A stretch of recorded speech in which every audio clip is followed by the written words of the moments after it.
Hello, listeners. Kathy Lawless, Life Story Curator. I'm all about capturing and curating career and life stories as a meaningful way to celebrate a milestone moment like a big O birthday, anniversary, retirement, or graduation. And I'm at my best when curating photo books that move your memories from the basement or your phone or your computer to the coffee table, giving you and your family and friends access to these treasured memories for years to come. I also love curating and capturing life and career stories through this podcast series, How Did I Get Here?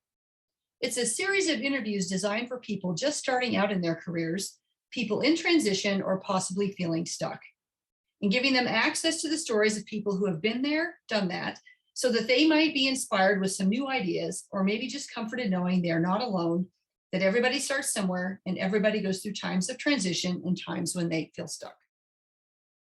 Today, I'm very excited to be interviewing Amy Friel. Welcome, Amy. Hello. And I met Amy through the Wise Women group, and we've become good friends there, and very excited that she wanted to do an interview today. And Amy is a program leader at a health tech startup company where she's in charge of member engagement. We're going to pause for a moment to hear from a very happy Life Story Curator client. I'm a client of Life Story Curator, and I reached out to Kathy to do my husband's 50th birthday book. And I chose to use Kathy because I've seen her work, and of course, I've known her for a long time, and I knew that the product would be way above standard. I've done books myself, and I knew that she would do an exemplary job. The process working with Kathy is very organized, and we started off with interviewing me, coming up with a deeper analysis of who my husband is. And through that process, we came up with things I would never thought of on my own with just her asking certain questions. It triggered memories and special things that really added a great deal of value when we went to put the book together. And I hadn't remembered all these things when I first talked to her about it. So having that interview was great. When my husband opened the book on his birthday, he was nervous, of course, at first, and then very excited and quite emotional. That he's from New Zealand, and so having family represented from so far away in this book was really, really special. And I know that family and friends from afar were pleased to be able to be part of this process. And I couldn't have done, half the job that Kathy did, particularly in the time frame. And it was just beautifully presented. And she captured him very well, and she helped me sort of narrow down the focus and the amount of photos, and it couldn't have been any better. So, Amy, before we get into what all of that means and what all that's doing, I always like to start with the icebreaker questions. So, if you would tell us where you grew up, what part of the country or the world, and where you were in birth order in your family, and how you think kind of those two things influenced you. Yeah, well, thrilled to be here, Kathy, and I love this question. I am the oldest of three sisters, and I definitely have an older sister personality. I was the responsible one, I was the babysitter, and my sisters still give me a hard time because of the way I managed them when my parents left us. Definitely created rules and I think they've forgiven me. But I grew up in suburban Detroit, and I was really influenced by the time and place. In the 70s and 80s, we saw the rise of the Japanese auto industry, and it hammered Detroit, which had already been reeling from, race relations riots in the 60s. And my dad was a dentist. And his practice was in the city of Detroit, and his practice was very much oriented to blue collar workers. And believe me, when they lost their insurance because they lost their jobs, they were not going to the dentist. So I think I had a very early perspective on the international impact that you would feel, from thousands of miles away. And, specifically the hard, how hard it is to, healthcare is hard. I learned that at a very early age, and that became formative. And the other international piece that I was conscious of growing up in the city impacted by Japan was when China opened up. That was another cause for concern, right? What's going to happen? How will that affect our jobs? So even though I was very fortunate and had a very comfortable, supportive family, we were not too far from seeing what was happening in the communities around us. And that Yeah. was something that I think I really, in retrospect, I know that really sunk into me, sunk Yeah, in. so interesting. I think about my growing up in kind of that same time frame and did not experience or think about things so globally. Everything was just so local.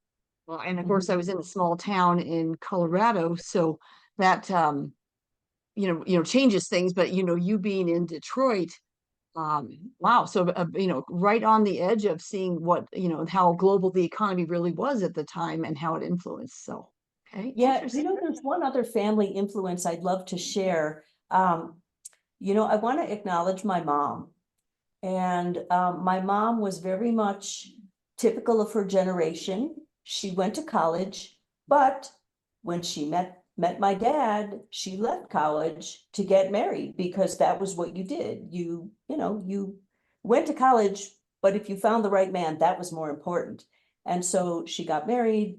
My dad was sent overseas, and so new new bride, new husband, very naive, very young. All of a sudden, she's in Okinawa.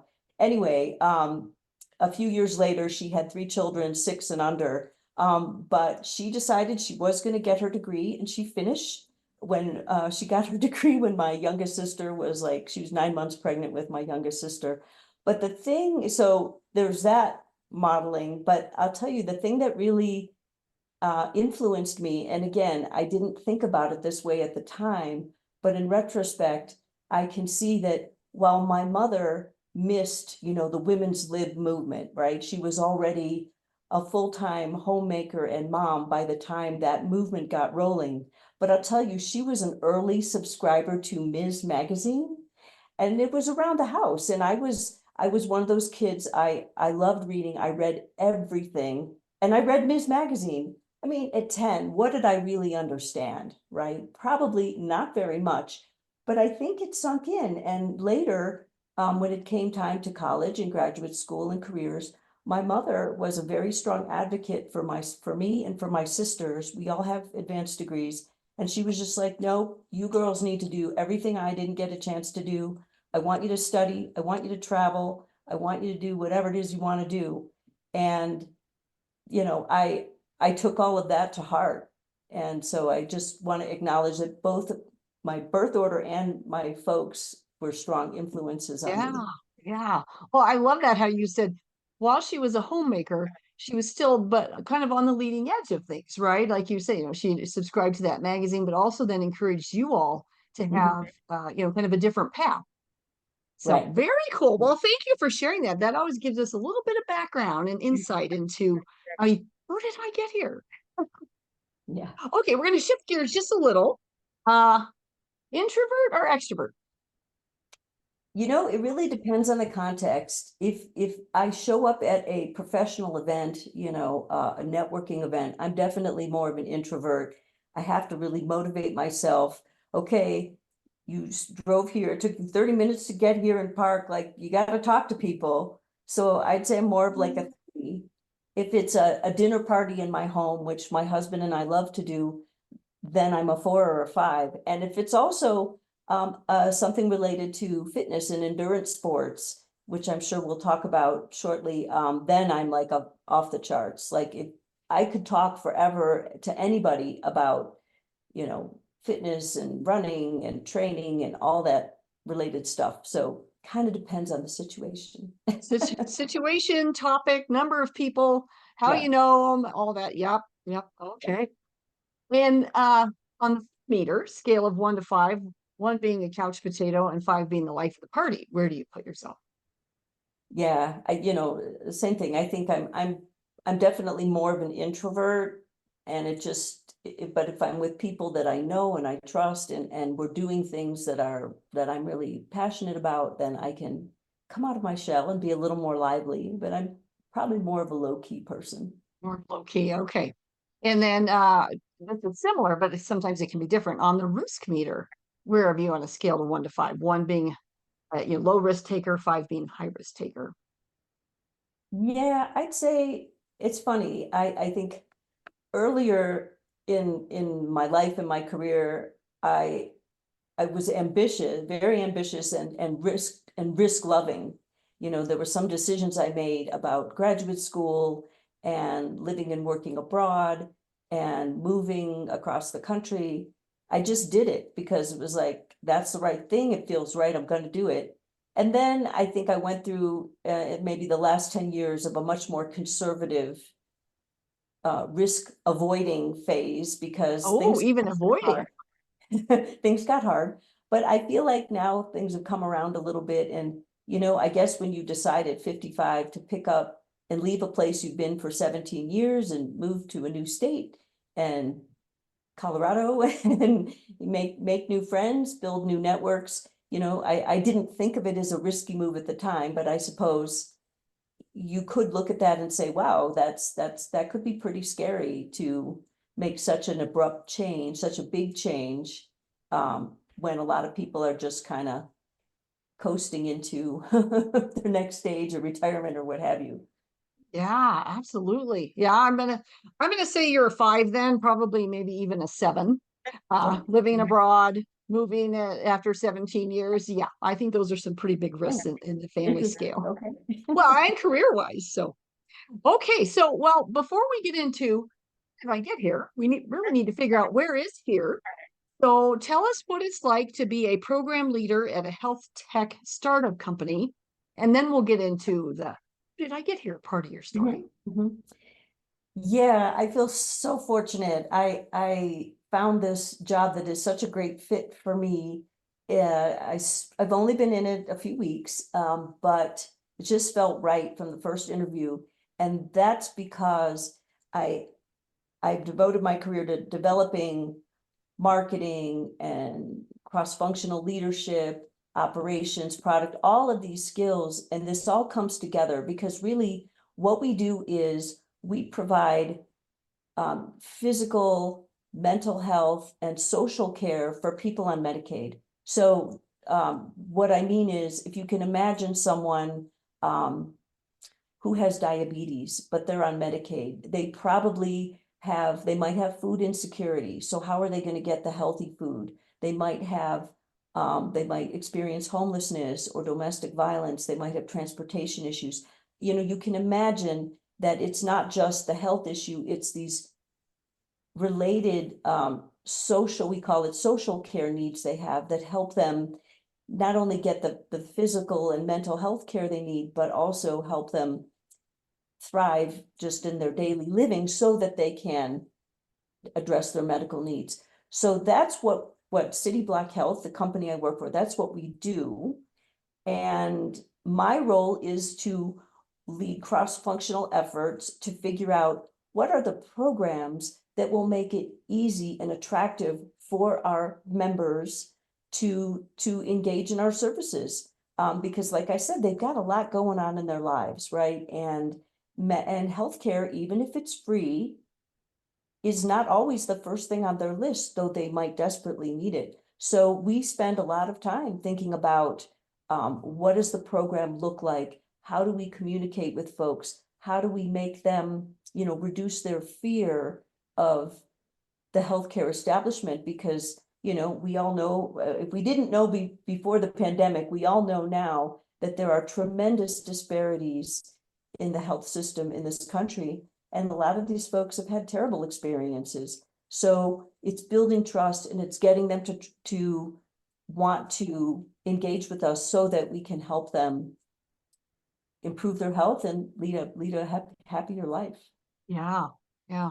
Well, I love how the trend these days seems to be, how do we treat the whole person when you talk about, the medical and the emotional and the mental. I mean, it's a big part of that, right? And if you have any type of insecurity, it's going to be difficult to reach out to ask for help a lot of times. So, Exactly.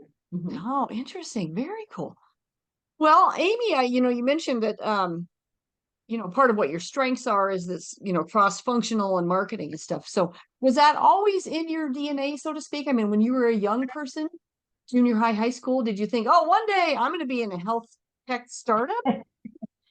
Or what were you No. thinking you were going to be when you grew up? No, well, when I was young, I think I mentioned I was a huge reader. I was one of those kids who read every book in the library in the elementary school. And then, the librarian called up my mom and was like, we don't have anything else for Amy to read.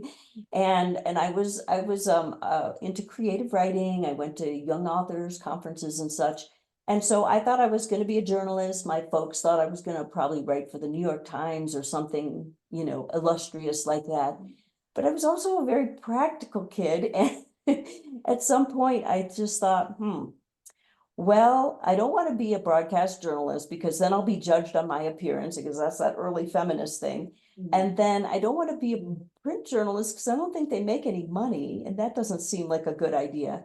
And it wasn't until I actually got to college where I did study communications, but then I started to take marketing classes and have internships that exposed me to, I applied communications, right? Broadcast, cable TV production, radio production, public relations, marketing. And that's where, it clicked. And I realized, oh, okay, so it's business, but it's kind of how do you motivate people? How do you get them to make decisions to buy something?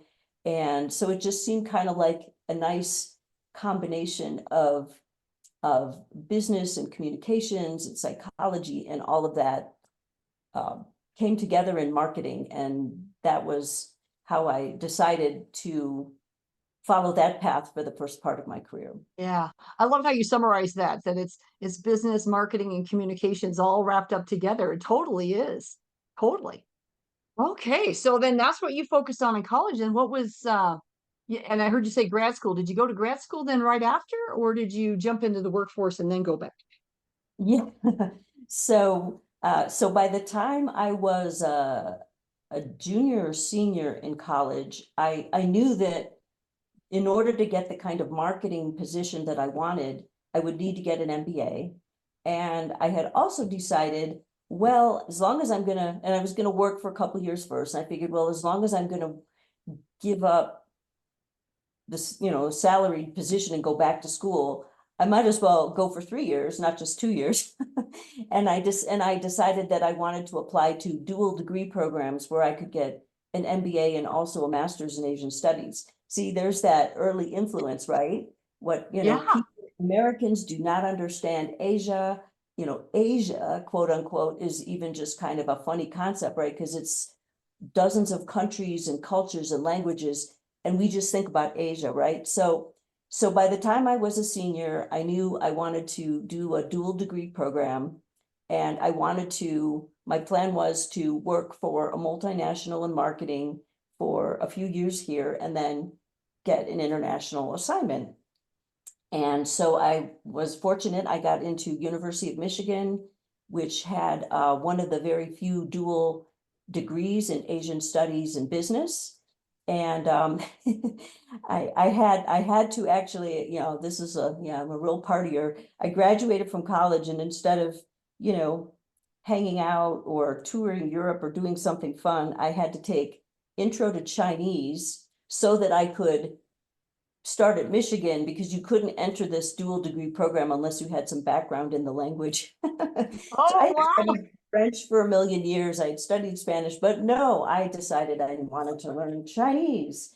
So anyway, I went to Michigan for that dual degree program, and and that was so formative. Had wonderful advisors, a woman I'm still in touch with today, who helped me understand that Asia was more than China and Japan. And, you know, remember, this was the era of the tigers, right? Hong Kong, Taiwan, Malaysia, Thailand, right? And she really educated me about the opportunities in Southeast Asia as well. And so I was fortunate while I was in school, I got grant funding to do master's research in the field and did primary research in Taiwan and Indonesia and Malaysia, and wrote a thesis and got my MBA, and was very fortunate that I was able to then move into brand management, initially with Procter and Gamble. But I know you like to, you want us to share some of the bumps in the road, and I can share that when I was an undergrad at Northwestern, I was all like, hey, I'm a good student, I'm at this great school, I'm going to interview through the placement center, and I am going to get a job with Leo Burnett or some other Chicago, Michigan Avenue, blue chip ad agency. And I didn't. It didn't work out. I have no idea what I was missing, but I didn't get a job, and I ended up finding my first job out of college through a little ad in the back of Adweek magazine for an account manager for what now we would call a startup agency. It was a new agency founded by a veteran who was launching his own shop. And our first month, Kathy, we were in his basement in this far-flung Chicago suburb, which was a very far cry from a high-rise in Michigan Avenue. So that was a good learning experience. But it gave me a great view of all roles of advertising and marketing. And I was on the front line with clients, which I don't know that I would have had that experience in a big agency. But anyway, so that was my first Your first, bump in the your road. first job.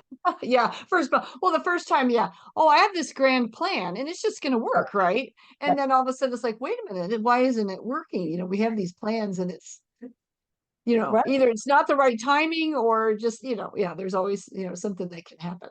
Right. But then I did have a little moment of vindication, because, at the time, I don't know if this still happens, a lot of companies would come and recruit at Michigan Business School. And sometimes they would invite you to come to their reception, et cetera. And I remember that Leo Burnett invited me to their reception. And I said, no, thank you. I'm going to work for your biggest client. And that was, when I decided I had the opportunity to work for Procter and Gamble in brand management, which was really what I wanted to do at that time. Yeah. Well, that had to feel good. It was short-lived, because it turned out what I learned, another little bump in the road, that I loved brand management, but I did not like Procter and Gamble, and I did not like Cincinnati. And again, at the time, I didn't realize that how important corporate cultures are and finding your fit. I just knew that I didn't fit there. And so I ended up leaving there. Short version of the personal angle is, while I was in grad school, I met the man who would become my husband. He has the same background, an MBA and Master's of Asian Studies. And he was very clear, we need to get to Asia. And so the first stop was actually a job that he got in California with Dole Foods.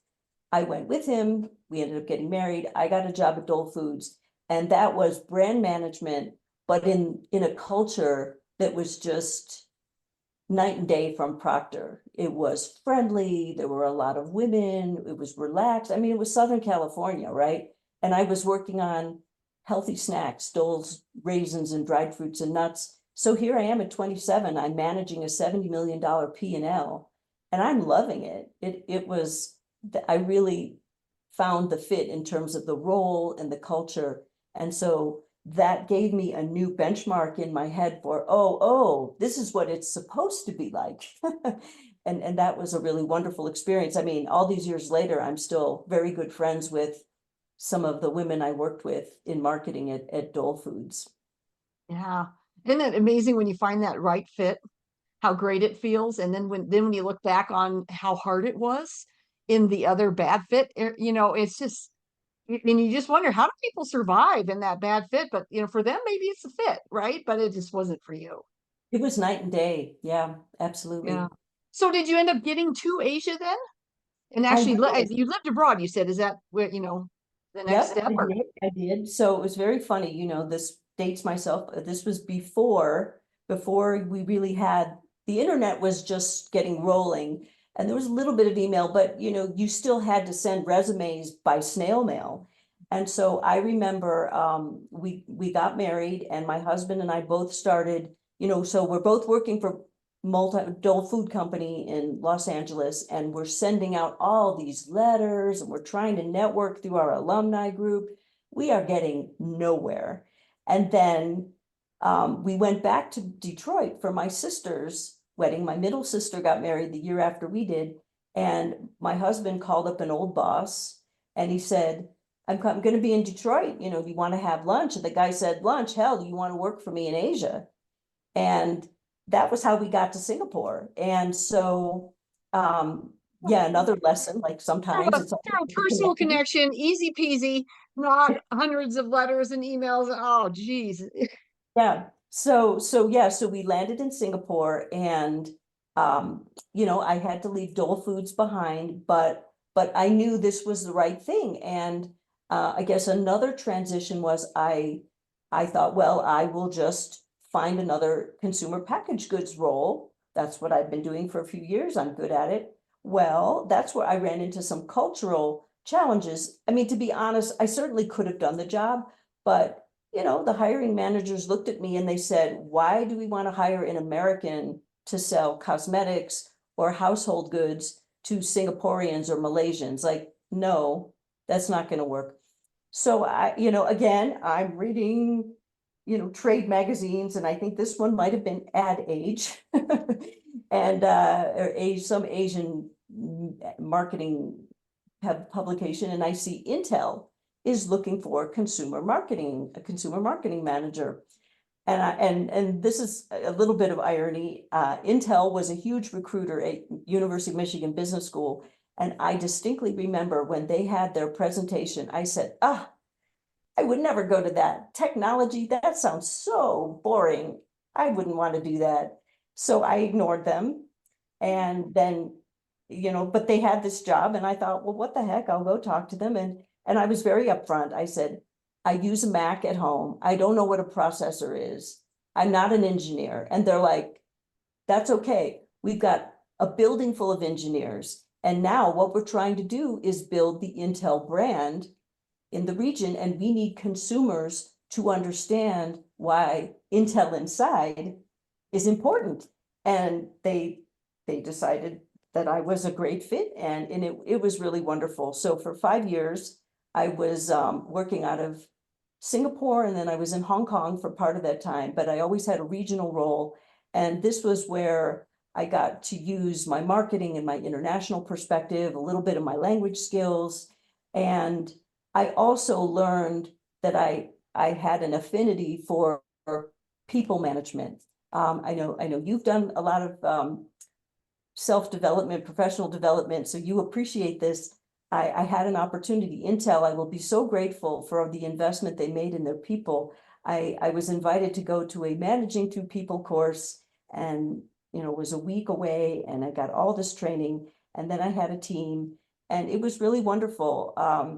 Again, this was the early days of digital marketing, and I was very fortunate to have some very smart folks working with me in the local markets, and also some wonderful agency partners. And we just decided to try new technologies, and let's try digital ads. Let's try different types of formats. And, now it's, you don't even think about it, right? And all these ads are so pervasive, they're annoying as anything. But at the time it was new and fresh, and I learned a ton, and I'm very proud of the fact that together with my extended team and a lot of other folks in Intel Asia Pacific, we made Intel the #1 consumer tech brand in the region.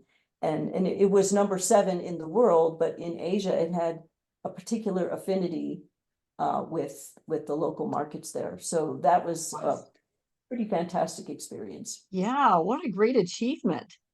Wow. And it sounds like that must have been a good culture fit too, that they allowed you a lot of autonomy. Like you were saying, we got to try all these new things. So back to your risk taking, back, it was a good fit for you back then too, because you were a big risk taker. And oh, Right. And I think it had to do with the fact that, the Chinese have a saying, the sky is high and the emperor is far away, or something like that.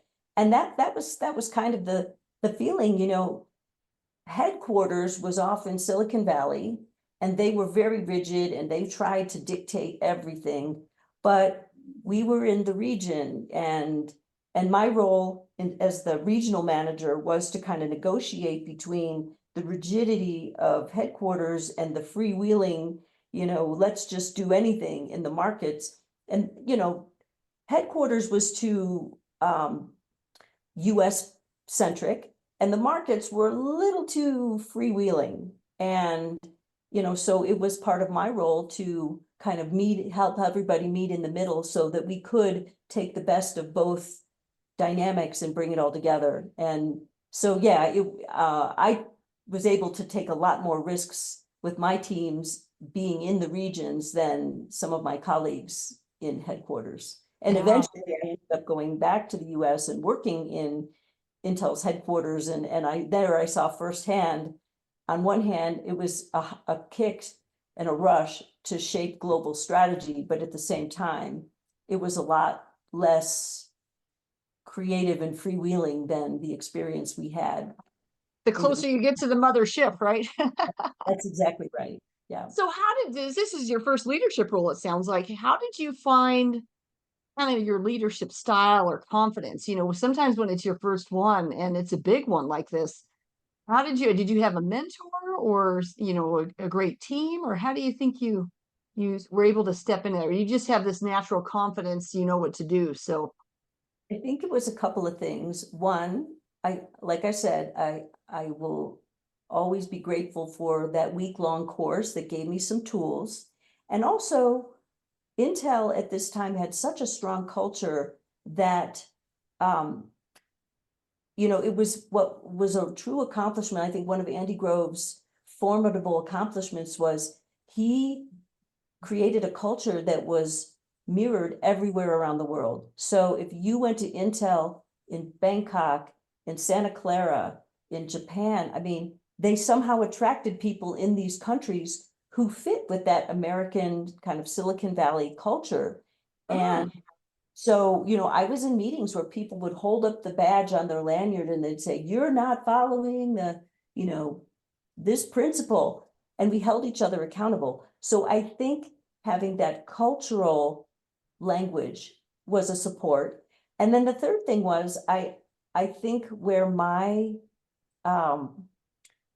aptitude, if I can call it that, for leadership, it comes from my years as an athlete.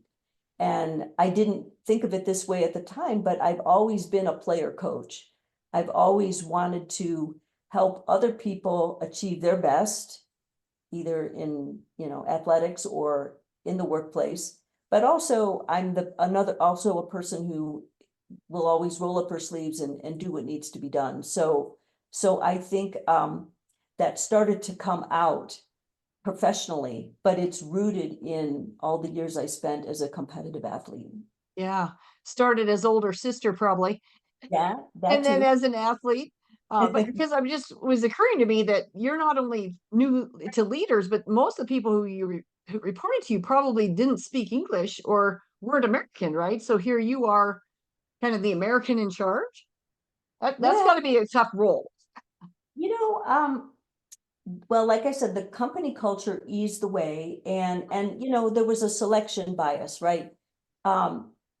You really didn't get hired to work in my team was hired into roles where you really had to have English language competency.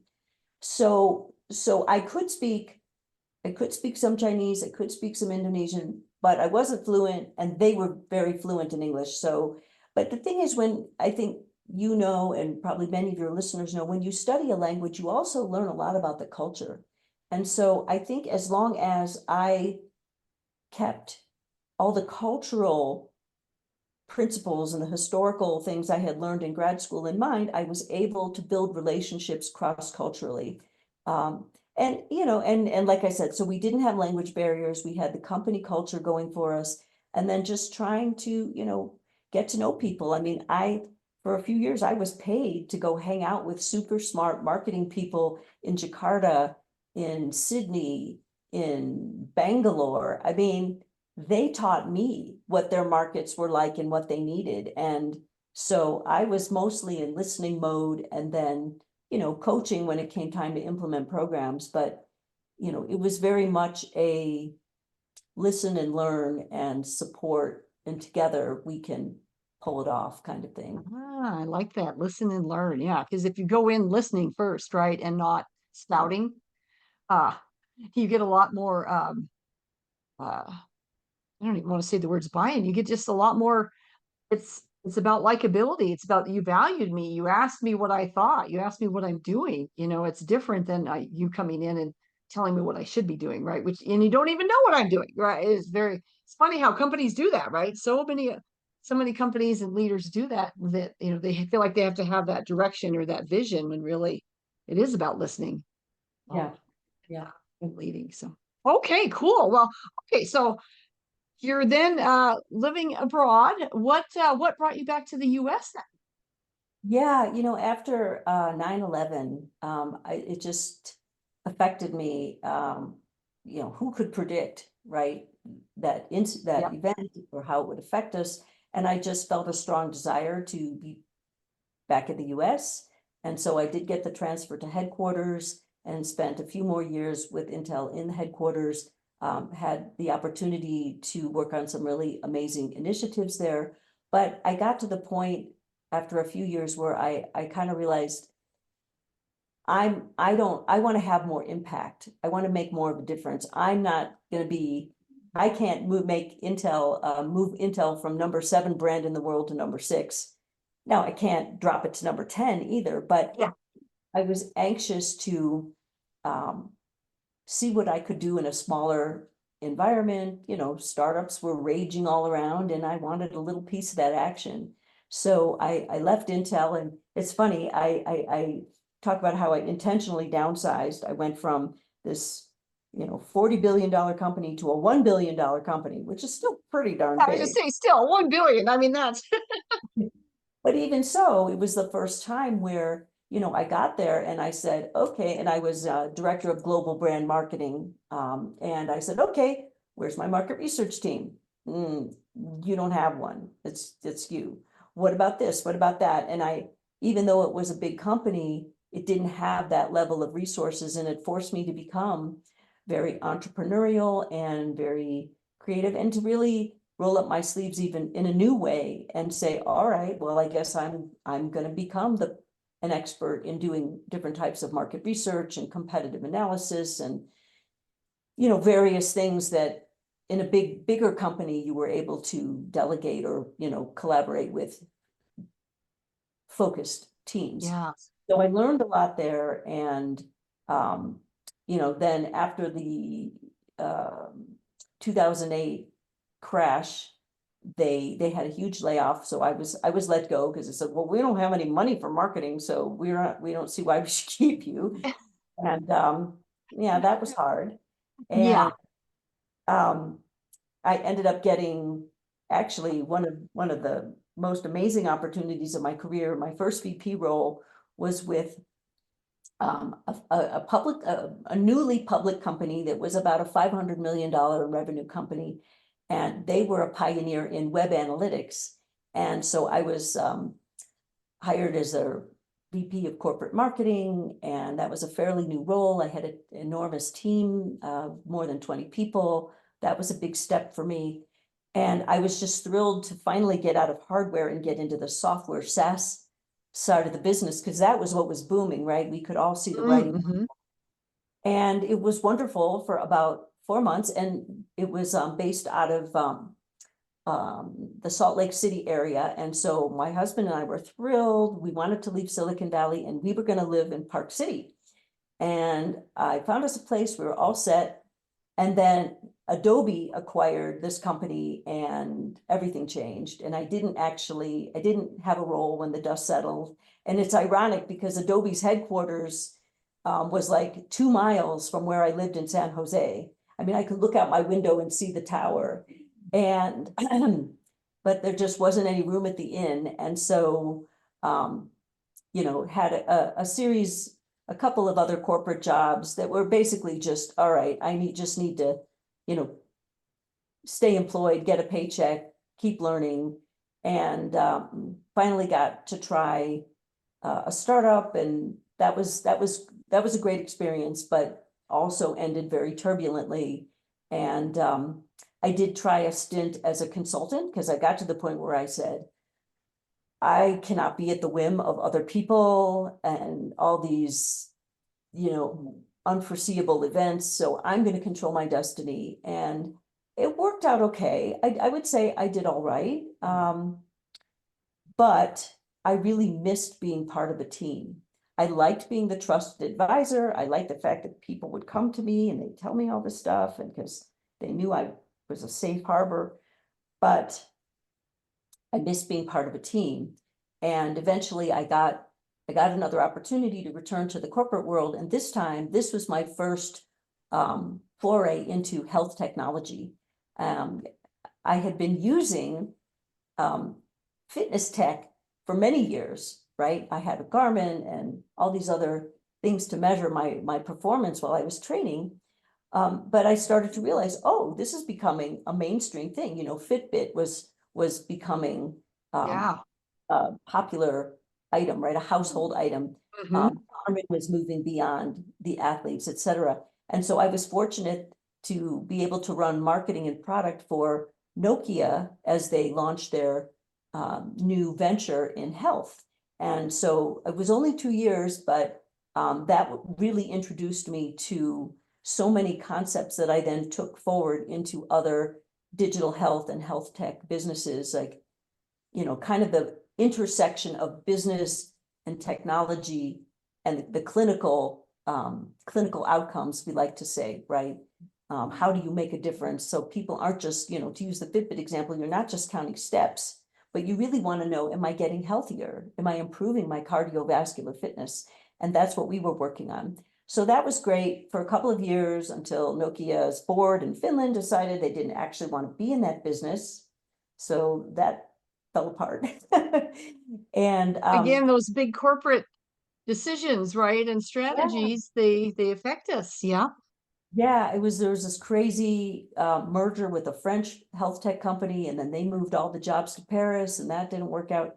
Anyway, so yeah, so there were a couple more health tech startups where I learned a lot, met wonderful people, built a wonderful network of very smart people trying to make a difference with our horrible, messed up healthcare system.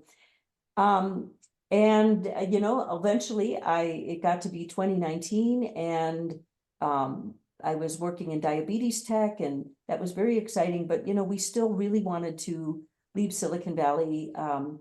The Adobe thing blew up. That was 2009, and so here it was 10 years later, and we finally just put the stake in the ground and said, we're moving. It's either Seattle or Denver. We chose Denver because it was much sunnier. and Good choice. and just a wonderful place. I had come to here for business for some health tech conferences and just loved the community. So started interviewing here, found the job at 365 Health, a preventive health nonprofit, was hired to lead their digital health, or rather their digital health transformation, which I started in January of 2020. We all know what happened a couple months Yeah. later. Oh, geez, timing. Yeah, it was crazy. Ended up running a telehealth business targeted to underserved communities. And that was really, I consider that really my, my postdoc, post-grad education in health equity and what it really means to deliver care to people who are so disadvantaged and maybe uninsured or underinsured. And so that really set me up for the work that I'm doing now. So that was a rough, it was I don't think I was a great fit with the nonprofit sector. I think mission-driven for-profit is a better fit for me, but I will always be grateful for everything I learned about serving diverse communities and health equity and the social determinants of health that have such an impact because of that experience. Yeah. Wow. Wow. That's so interesting how all of those things came together and you had to keep pivoting within that same organization, right? Because the world was changing so fast. And you know what you learned in that though, and what was probably so helpful for you, but also for them, all that you were learning as you went. Yeah, and one more little nugget. I smile because I never expected this, but it was really kind of cool. Talk about unexpected connections. So I talked about the dynamic that I experienced when I was in Asia, kind of negotiating between headquarters and the markets. And so here I am interviewing with City Block for my current job. And one of the leaders that I was interviewing with starts to tell me, well, you know, we've got all this tension because we've got these, you know, we've got headquarters, but then we've got the markets, and the markets all think they're special and they all want to do it different. And I just started smiling. I'm like, actually, I have experienced this dynamic, and we talked about it. And you know what? It was not that different, you know. It was very gratifying to me to be able to draw on that skill set from, you know, way back in this Yeah. temporary Right. setting. Which, when you think about most businesses, right, what headquarters wants in this centralization model and what the local and divisional level operates on the front lines, you know, many times very different, right? And how do you find that right balance Yeah. to where you can leverage that kind of shared services environment and all that, right? As well as then leverage the knowledge on the ground and the nimbleness that you need to launch and all of that. So, wow. Well, Amy, I could just keep talking to you all afternoon, but we do need to start wrapping up. So now that where are you now? So this is so cool to hear how, where did I get here?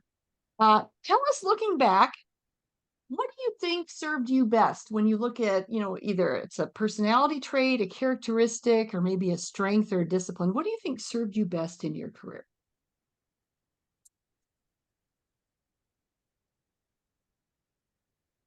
You know, I'm gonna go back to the player coach analogy.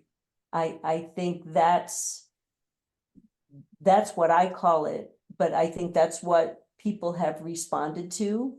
The ability to become a subject matter expert and do the work, but also to facilitate excellence in others. And that brings me a lot of joy. You know, maybe it's that latent big sister quality. I don't know. But you know, nurturing people's talent so that they can do their best work.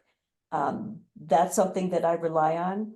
And also, it's funny, I was just talking recently to a college roommate, and she said, oh, you've always been so resourceful. And what prompted that was, I'm not a people connector, but I connect maybe people and ideas. And she was talking, she's got a business, and she was talking about how she's going to have to pivot and she's not sure what to do. And I said, well, you know, I just went to this workshop and I think this would be really interesting for you. And I'm going to introduce you to the guy who ran the workshop because I think you might want to, you know, get involved with this business. And that was what prompted her to say, you know, that is you. And so I think that's something that also gives me a lot of satisfaction and pleasure, is to get to know people and say, you know, have you thought about this, or have you heard this podcast, or maybe you should go to this conference, you know, just to try to help people connect the dots, because that's how my brain works, and I like to share that. Yeah, yeah. Well, and it goes back to, though, you have to listen first, right? Yes. You have to be listening to what's going on with them, and then all these things flood into your mind probably about, oh, well, this occurred for me and that happened and this could be helpful. And yeah, so wow, very cool. I have kind of that similar trait in terms of connecting people and ideas and dots, and which is why I love doing this podcast, is I get to see it all, right? How everybody's path works out. So Okay, so last question. Any words of wisdom that really helped you when you were stuck or that impacted you in your career?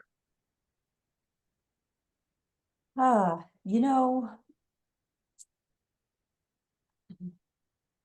I can't identify, I think it was more the actions than words that influenced me. And I think the wisdom that I would share at this point is don't don't worry about ticking boxes. I think early in my career, I was very very adamant. I've got to read the right books and go to the right conferences and get the right experiences and tick this box and tick this box. I'm a manager, I'm a senior manager, I'm a director, a senior director, a VP, like, and I don't think that's necessarily the right way to think about it. And so, I think don't worry about ticking boxes. And for me, when people kind of looked beyond the tick boxes and just said, I know you, Amy, I know you from this context or that context, and I'm going to hire you for this role because I just think you're the right person and you'll figure it out. That's a gift that I've been given, and I would hope that others, thinking about their career and architecting their career would have the opportunity to be evaluated for their whole person and not just, evaluated based on the line items in their resume. Yeah.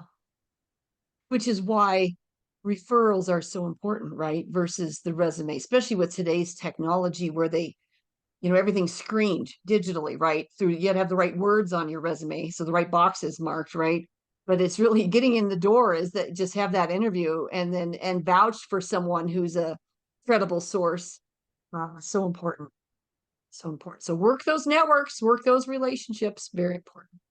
Well, Amy, thank you so much for sharing your story. It was a delight to get to know you better. We've crossed paths so many times at different events, but this was really, really delightful. So thank you so much. Well, thank you, Kathy. I really enjoyed it as well. And yeah, really appreciate the opportunity. Thank you so much. All right. Well, listeners, if you enjoyed today's interview, please subscribe below so that you'll be alerted for other interviews as they're published. And if you have any questions for me or for Amy, I will publish this interview on my website, lifestorycurator.com. And Amy, are you okay if I publish your LinkedIn connections if folks wanted to get in touch with you? Okay. And then if you wanted to get in touch with Amy, you never know who might be thinking about a tech startup and or branding or what have you. I might want to just talk with you more. So on that note, I will say stay safe, stay well, and let's keep sharing those stories. Have a great day.